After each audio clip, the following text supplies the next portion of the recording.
By 1942, Harlem wasn't just a neighborhood, it was an empire. Underground gambling, numbers rackets, policy banks, protection money, nightclubs, speakeasies.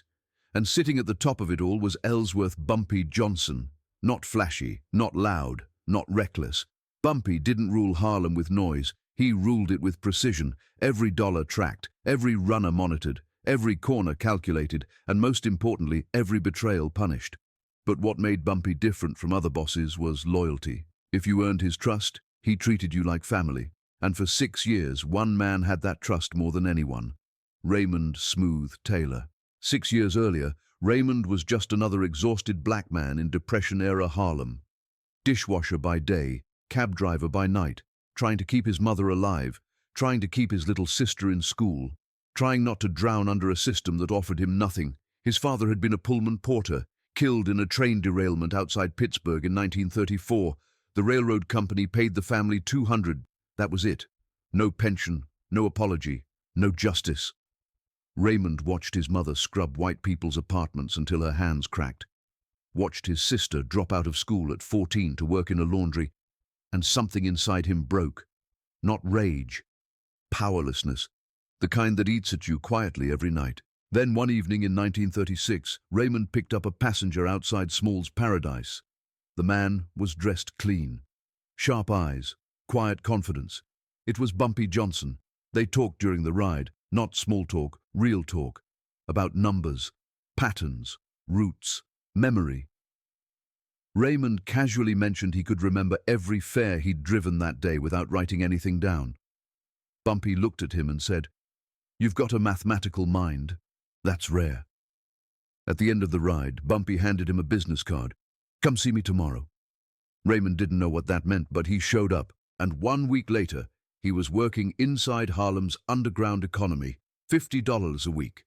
More money than he'd ever seen legally. Within 6 months, his mother stopped cleaning apartments.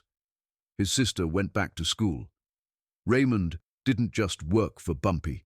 He built his entire numbers operation. No paper, no ledgers. Everything memorized, every runner, every corner, every dollar flowing through Harlem. And Bumpy trusted him completely, treated him like family. For 4 years, Raymond was loyal, but then life happened. In 1940, Raymond's mother died, cancer. By the time they caught it, it was already too late. His sister Eleanor got married and moved to Baltimore, and suddenly Raymond was alone. No family, no home life, no future outside work. Just numbers, money, power that wasn't his. And slowly, he began noticing something that haunted him. White gangsters downtown, men dumber than him, less capable than him, were becoming partners in their organizations. They weren't employees. They had percentages, territories, ownership. Meanwhile, Raymond was still on salary. A good salary, but still a salary. He never asked Bumpy for more, never demanded a piece. That wasn't how their relationship worked. Bumpy was king. Raymond was builder. And builders don't become kings. That thought stayed in his head for 2 years. Then he started skimming, not recklessly, not greedily, carefully, quietly, just enough to build a safety net, just in case. October 14th, 1942, Bumpy Johnson sat in his office above Small's Paradise, studying 6 months of ledgers spread across his desk. Raymond "Smooth" Taylor was stealing from him. Not big amounts, nothing obvious, but Bumpy had noticed something over the past 18 weeks.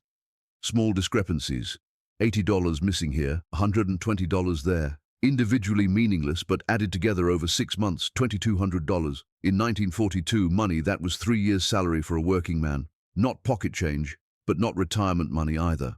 Bumpy ran the numbers again. The pattern was clear, deliberate, careful. Smooth wasn't stealing recklessly. He was building something, a cushion, insurance, which meant Smooth was preparing for something bigger. Bumpy picked up the phone. "Call Illinois Gordon. I need eyes on Smooth everywhere he goes. Don't let him see you." 2 days later, Illinois reported back.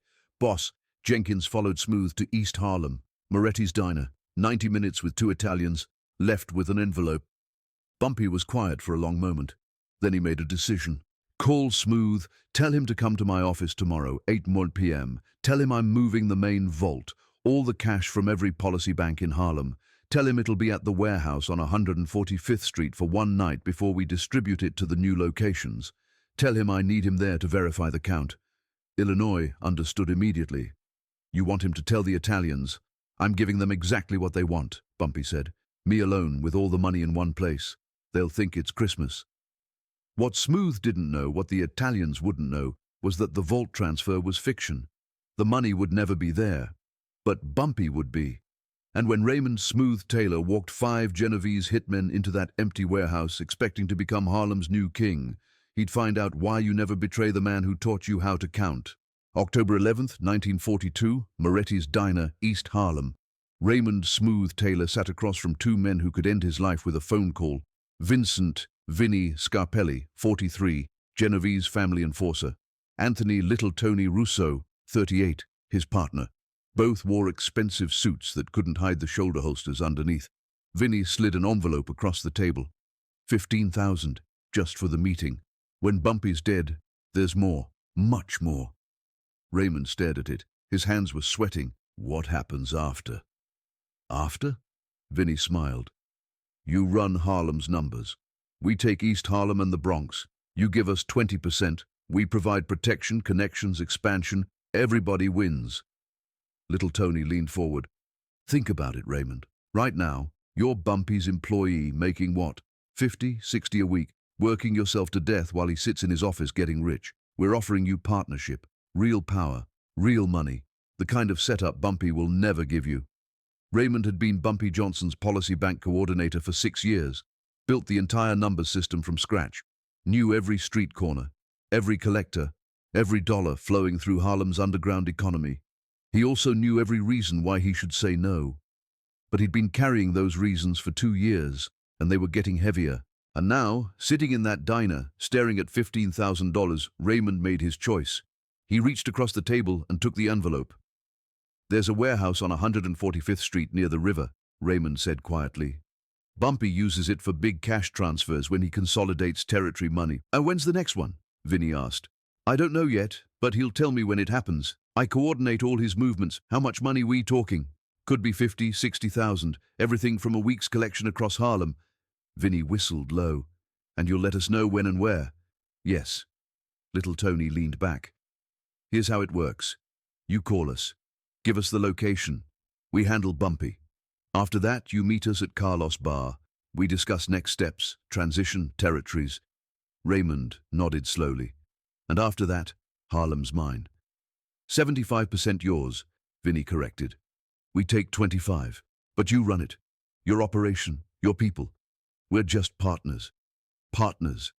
The word hung in the air. Raymond wanted to believe it, but another part of him, the smart part, the part that survived 6 years working for Bumpy Johnson, whispered, "They're lying. They'll use you and kill you." He pushed the doubt away. "When I call," Raymond asked, "how fast can you move?" 2 hours, Vinny said. "We'll have 5 men ready. Best shooters in the family." Raymond stood up, pocketed the envelope. "I'll be in touch." He left Moretti's Diner at 4:42 p.m. What he didn't see was Tommy Jenkins sitting 3 booths away, light-skinned enough to pass for white, reading a newspaper and drinking coffee. Tommy worked for Bumpy Johnson, and within 2 hours, Bumpy knew everything. That night, Raymond's apartment, 9:47 p.m. Raymond sat on his bed counting the money for the 3rd time, $100 bills, crisp, new, the kind of cash that changed lives, $15,000. He hid the envelope under a loose floorboard where he'd already hidden the $2,200 he'd skimmed over 6 months, $1,700 total. Enough to disappear. Detroit, Chicago, Philadelphia. Somewhere Bumpy's name didn't reach. Or enough to stay, to partner with the Italians, to take what he'd built and finally make it his. Raymond lay back on the bed, staring at the ceiling. 2 paths, 2 futures. Path 1, call Vinny, set up Bumpy, partner with the Italians, run Harlem. Path 2, take the money and run. Disappear before this whole thing exploded. The smart choice was obvious. Run. Bumpy Johnson wasn't a man you betrayed. Even if the Italians succeeded, even if Bumpy died, there were too many ways this could go wrong. But running meant giving up everything, meant admitting he'd never be more than Bumpy's employee, meant spending the rest of his life looking over his shoulder. Staying meant risk, huge risk, but also possibility. Raymond closed his eyes. He'd decide when the moment came. October 13th, 1942. Tuesday, 4:17 p.m., Illinois. Gordon sat in Bumpy's office watching his boss study ledgers with the intensity of a prosecutor reviewing evidence. The phone call from Tommy Jenkins had come Sunday evening, 2 hours after the Moretti's meeting. Tommy had reported every word, every gesture, every detail. Now, Bumpy was confirming what he'd suspected for months. "For 6 months," Bumpy said quietly, "I've had you double-counting every location, your numbers versus Smooth's numbers every week." He slid 2 ledgers across the desk. Illinois looked. The discrepancies were small but consistent. 139th Street. Smooth reported 847. Illinois counted 927. Difference, $80. 145th Street. Smooth reported 1,203. Illinois counted 1,223. Difference, 120. 26 weeks of small gaps added together, $2,200 missing. "He's been skimming," Illinois said. "He's been preparing," Bumpy corrected. "Building insurance. At first I thought maybe he was just scared, getting cautious. But now," he tapped Tommy's report. "Now he's sitting with Genovesian forces taking $15,000. You want me to handle it?" Bumpy shook his head slowly. "No, I want to see how far he'll go. If he's just stealing and planning to run, that's one thing. But if he's actually trying to take my place..." He didn't finish the sentence. Didn't need to. "What do you need?" "Tomorrow night I'm calling Smooth to my office. I'm going to tell him I'm moving the main vault, all the cash from every policy bank. One location, one night. See if he takes the bait." Illinois understood immediately. "And if he tells the Italians, then we know exactly who Raymond Taylor is," Bumpy said, "and we handle it accordingly." Bumpy looked out the window at Harlem stretching below. 6 years of trust. 6 years of mentorship. 6 years of building something together. And it was about to end. "You know what hurts most?" Bumpy said quietly. "I was going to make him a partner 6 months from now, was going to give him 10% of the entire operation. That's what I told him I was working toward." Illinois stayed silent. "I taught him everything," Bumpy continued. "Pulled him out of poverty, gave his family security, and this is how he repays it. Some men can't be satisfied, boss." "No," Bumpy agreed. "Some men always want more, even when more means destroying everything they have." He turned back to the ledgers. "Set it up. Tomorrow night, 8:09 p.m. Let's see if Raymond chooses loyalty or greed." October 15th, 1942, Thursday, 8 p.m. Bumpy's office. Raymond walked in wearing the suit he'd bought last week with Italian money. His palms were sweating, but he kept his expression neutral. Bumpy sat behind his desk, calm, reviewing paperwork. A glass of bourbon sat untouched beside him. "Smooth. Thanks for coming. Illinois said it was urgent. Sit down." Raymond sat. His mind was screaming. This was it, the moment of truth. For the past 4 days, he'd been going back and forth, run or stay, betray or stay loyal. He still hadn't decided. "I'm moving the main vault tomorrow night," Bumpy said without preamble. "Consolidating cash from every policy bank before we redistribute next week." Raymond's pulse quickened. The main vault. That meant tens of thousands of dollars. This was it. The opportunity Vinny had been waiting for. Why move it? Police have been watching this building for 2 weeks. Same plainclothed detectives every night. I need somewhere off their radar just for one night. That made sense. Raymond had noticed increased police presence too. "Where?" "The warehouse on 145th near the river. I need you there to verify the count before we move it." Raymond felt something twist in his gut. The warehouse, the exact location he'd told Vinny about. This felt too perfect, too convenient. "Who else is coming?" "Just me and Illinois. Nobody else needs to know. We can't risk leaks." 3 men. Tens of thousands in cash. Isolated location. Raymond's mind raced. This is either the biggest opportunity of your life or the biggest trap. What time? "Midnight. Get there at 11:30. Help me set up." "I'll be there." Bumpy looked him in the eyes, held his gaze for a long moment.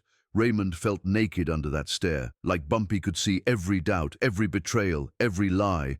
Then Bumpy smiled slightly. Warm, genuine. 6 years smooth. You've been with me 6 years. Built my whole system. Whatever happens tomorrow, I want you to know. I appreciate everything you've done. You're family to me. The words hit Raymond like a punch to the chest. Family. For one brief second, he wanted to confess everything. Tell Bumpy about the Italians, the money, the plan, beg for forgiveness. But the moment passed, because he'd already taken their money, already crossed the line. And men like Vinnie Scarpelli didn't accept refunds. If he backed out now, the Italians would kill him. If he went forward and failed, Bumpy would kill him. There was no safe choice anymore, only forward. Thank you, Bumpy, Raymond said. That means a lot. Raymond left at 8:27 p.m. By 9:15 p.m., he was at a payphone on 125th Street, hands shaking, making the call that sealed his fate. Yeah? Vinnie's voice. It's me. Go ahead. Raymond took a breath, his last chance to back out, his last chance to choose differently. He thought about running, about taking the $17,200 and disappearing tonight, but then he thought about 6 years of being second, 6 years of watching other men become partners while he stayed an employee, 6 years of building someone else's kingdom. He made his choice. Tomorrow night, midnight, warehouse on 145th Street near the Harlem River. Bumpy will be there with everything. All the cash from every policy bank, just him and Illinois Gordon. How much money? 50, 60,000. Maybe more. Vinnie whistled low. And it's just 2 of them guarding it? That's what he said. What about you? He wants me there at 11:30 to help set up. Perfect. You be there when he tells you. Act normal. We arrive at midnight. When you hear us come in, hit the floor. We take care of Bumpy in Illinois. 30 seconds and it's over. Raymond's throat was dry. How many men? 5, including me and Tony. Best crew we got. Bumpy won't know what hit him. Okay, Raymond said quietly. Midnight. Smooth, Vinnie said, voice changing, warmer. After tomorrow, you're set. Harlem's yours. We're partners, real partners. You'll never have to answer to anyone again. The line went dead. Raymond stood at the payphone, hands still on the receiver, staring at nothing. It was done. No turning back now. He walked home through dark October streets, trying not to think about Bumpy's words. Your family to me. Raymond didn't sleep that night. October 16th, 1942, Friday, 2:00 p.m. The warehouse. Bumpy stood in the empty second-floor room, watching Willie Lee and Marcus Toll work. They were positioning generator-powered floodlights in each corner. Military surplus equipment Illinois had purchased that morning. 4 lights, all aimed at the center of the room. Illinois tested the master switch near the stairwell. On your signal, he said. I flip it. 4 corners light up simultaneously. Bumpy nodded. They weren't setting up a money transfer. They were setting up an execution, but not the one Smooth expected. 11:30 p.m. Raymond arrived at the warehouse first. Cold October air, river wind cutting through his coat. The building was dark, silent, empty, or so he thought. Inside, Bumpy and Illinois were already positioned. So were 6 other men, hidden in the shadows. Not gunmen. Witnesses, executioners, insurance. Raymond climbed the stairs slowly. Every footstep echoed. His stomach was tight, his mouth dry. He kept telling himself, just breathe, just act normal. Inside the room, Bumpy was standing near the center, Illinois near the stairwell. The floodlights were off.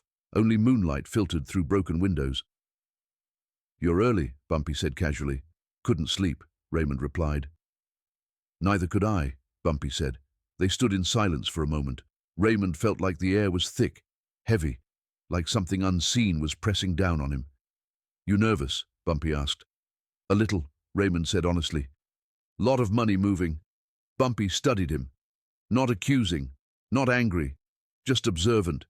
You ever notice something about trust? Bumpy said quietly. Raymond shook his head. It's the one thing in this world you can't buy back once it's gone. Raymond swallowed. Footsteps echoed below. The Italians had arrived.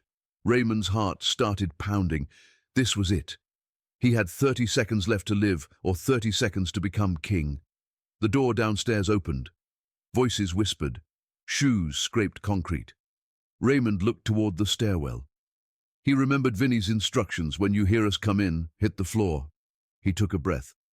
Then the footsteps reached the landing. 5 silhouettes stepped into the doorway. Vinny, little Tony, 3 other shooters, all armed, all confident, all smiling. "Hands up," Vinny shouted. Raymond dropped to the floor instantly, face down, arms spread, just like they told him. Bumpy didn't move. Illinois didn't move. Vinny laughed. "Look at this," he said. Delivery came with the package. Then Bumpy raised one finger. Illinois flipped the switch. 4 military floodlights exploded on at once. White light flooded the room. Instant blindness. The Italians shouted, covered their eyes, stumbled. Before they could react, guns clicked behind them. From the shadows, from behind crates, from behind stairwells, from behind doors. They were surrounded. 6 barrels aimed at 5 men, and 1 aimed at Raymond. Raymond lifted his head slowly, confused, disoriented, heart racing. "What the hell?" Bumpy's voice cut through the chaos. "Don't move." The Italians froze, hands up, eyes wide. Vinny turned slowly, saw the guns, saw the men, saw the trap. "What is this?" Vinny said. "Some kind of joke?" Bumpy stepped forward. Calm, hands in pockets. "This," he said quietly, "is what happens when you underestimate someone smarter than you." Then he looked down at Raymond, who was still on the floor, shaking, eyes wide, sweating. "Stand up, Smooth." Raymond slowly pushed himself to his feet. His legs felt weak. He couldn't look Bumpy in the eye. "I can explain," Raymond whispered. "No," Bumpy said. "You can listen." Bumpy turned to the Italians. "Gentlemen," he said calmly, "you were invited here tonight by my employee. He told you I'd be here with $50,000 to $60,000. He told you I'd be alone. He told you wrong." Vinny laughed nervously. "Listen, Johnson." "Oh, Bumpy," Bumpy corrected. "And you're trespassing in my territory."